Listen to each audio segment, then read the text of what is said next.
These judges with a verdict that could spell trouble for Boris Johnson.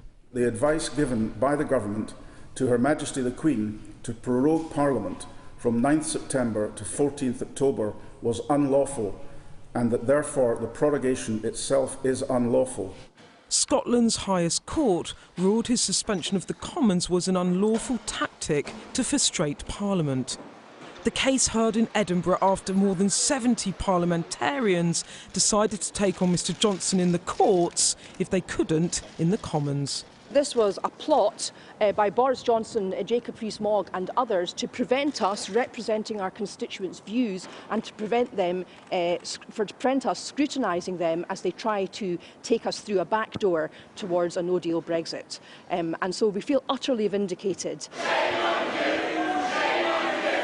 MPs' anger at full volume in the early hours of Tuesday morning as the government shut the doors and shut down any debate in this place. Labour's Shadow Attorney-General clear that if Parliament cannot check Mr Johnson, the courts must. Nobody is above the law. Boris Johnson and his mates have been getting away with some very bad behaviour for a very long time. And so today's ruling from Scotland is very, very important pushback indeed. A former Tory Attorney-General thinks Mr Johnson must check himself. If Prime Ministers go around misleading people, whoever those people may be, then they should consider their position. I don't consider it's an acceptable situation when the government plays fast and loose with the truth. Just funny, you think he should resign? Under certain circumstances, yes.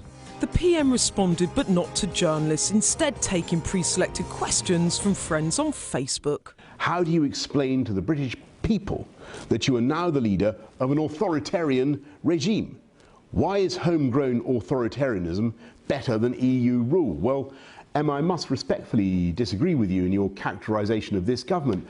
What we're trying to do is implement the result of the 2016 referendum. He had one ally, at least, in Nigel Farage. It smells to me of judicial interference.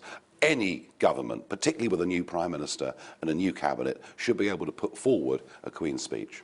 So what happens next? The Scottish courts have ruled that the 5-week suspension of Parliament is unlawful. But the government will point out that the English courts ruled only last week that it wasn't. So who's right? Well, it won't be up to Boris Johnson to decide that. That will be left to the highest court in the UK. It will be decided here at the Supreme Court.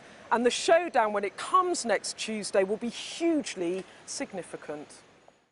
These MPs not prepared to wait return into the green benches to demand Parliament be recalled immediately. But this a symbolic show. This place silenced for now. MPs determined it won't be for long. Beth Rigby, Sky News, Westminster.